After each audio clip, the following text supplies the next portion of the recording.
श्री हनुमान बेनीवाल।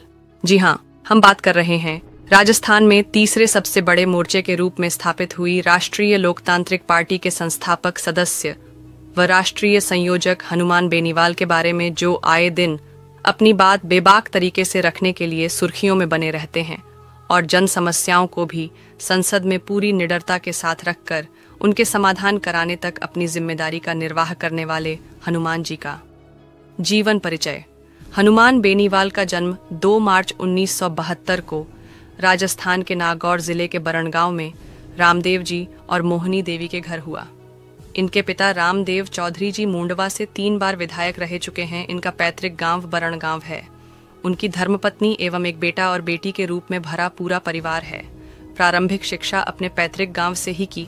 उसके बाद उच्च स्तरीय शिक्षा अपने जिले से प्राप्त की। इसके बाद आगे की शिक्षा वर्ष 1993 में राजस्थान विश्वविद्यालय से कला वर्ग से स्नातक की डिग्री प्राप्त के रूप में की एवं वर्ष 1998 में LLB। कृषक व राजनीतिक परिवार से ताल्लुक रखने वाले बेनीवाल ने अपने आसपास के जीवन को शुरू से ही बड़ी बारीकी से अवलोकन किया और इसी दिशा में आगे बढ़ने को लेकर शिक्षा दीक्षा ग्रहण की। साथ ही जन चेतना से जुड़ना आरंभ किया। ऐसा इसलिए भी उनके साथ हुआ क्योंकि उनके पिताजी, जो कि क्षेत्र के 3 बार विधायक रह चुके हैं, इसलिए उनको राजनीतिक चेतना विरासत में मिली। अपने छात्र जीवन से ही वह लोकप्रिय छात्र नेता के रूप में उभरे और अपनी छवि के अनुकूल वह किसानों और दबे कुचले हुए जनमानस के जीवन को बेहतर करने की दिशा में निरंतर विभिन्न गतिविधियों से जुड़ते रहे और अपने कैरियर को राजनीतिक जीवन के रूप में देखते हुए इस दिशा में कार्य करने लगे। उनकी शुरुआत छात्र नेता के रूप में हो चुकी थी। वर्ष 1997 में छात्र नेता के रूप में छात्र हितों के लिए समय समय पर आवाज उठाकर उनकी मांगों को पूरा करके अपनी जिम्मेदारी निभाने वाले लोकप्रिय नेता के रूप में भी स्थापित हो चुके थे। राजस्थान विश्वविद्यालय के अध्यक्ष पद पर रहते हुए उन्होंने छात्र हितों के लिए 5% अतिरिक्त अंक की मांग की और सरकार पर जबरदस्त दबाव डालने के बाद उनकी मांगों को मंजूर किया गया, जिसके परिणाम स्वरूप उस वर्ष 8000 स्टूडेंट के आवेदन अधिक आए। अब समय के साथ उनका यह कारवां आगे बढ़ा और वर्ष 2003 के विधानसभा चुनाव से इनके राजनीतिक जीवन की शुरुआत मानी जाती है। मुंडवा से उन्होंने निर्दलीय प्रत्याशी के रूप में आवेदन किया। उस समय उनके प्रतिद्वंदी उषा पूनिया थीं। उस वक्त उनके चुनाव प्रचार के लिए फिल्म अभिनेता धर्मेंद्र भी आए थे, लेकिन चुनावी नतीजों में बेनीवाल को 2000 मतों से हार का सामना करना पड़ा। मगर वह इस हार से बहुत कुछ सीखे और 2008 के चुनावी सफर में उन्हें भारतीय जनता पार्टी की ओर से टिकट दिया गया, जिससे भारी बहुमत के साथ विधायक के रूप में विधानसभा पहुंचे।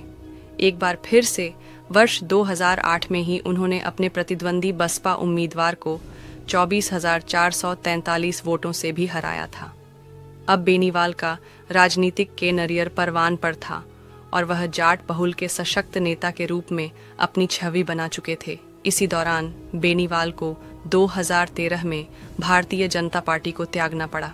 इसके बाद वर्ष 2013 में वह एक निर्दलीय उम्मीदवार थे और बीजेपी की आंधी व मोदी लहर के बीच एक निर्दलीय उम्मीदवार होने के बावजूद जनता का अपार समर्थन उन्हें मिला और उन्होंने अपनी प्रतिद्वंदी भाजपा उम्मीदवार को 23,020 मतों से हराया। राष्ट्रीय लोकतंत्र पार्टी की स्थापना 29 अक्टूबर 2018 को जयपुर में बोतल के चुनाव चिन्ह के साथ राष्ट्रीय लोकतांत्रिक पार्टी नामक एक राजनीतिक पार्टी की शुरुआत की। वर्तमान में बेनीवाल द्वारा स्थापित राष्ट्रीय लोकतांत्रिक पार्टी को प्रदेश की तीसरी मुख्य पार्टी और बेनीवाल को भावी मुख्यमंत्री के रूप में देखा जा रहा है। चाहे हनुमान बेनीवाल ने खींवसर उपचुनाव में अपनी पार्टी की उम्मीदवार अपनी पत्नी कणिका बेनीवाल को चुनाव जीता नहीं पाए, लेकिन आज भी ऊंची अंदाज में हनुमान बेनीवाल जनता के बीच खंगे नजर आते हैं। आप हनुमान बेनीवाल के बारे में क्या विचार रखते हैं? कमेंट में ज़रूर बताएं तथा अपने BS लाइव चैनल को सब्सक्राइब करना नहीं भूलें। हनुमान बेनीवाल के समर्थक इस वीडियो को शेयर ज़रूर करें। धन्यवाद।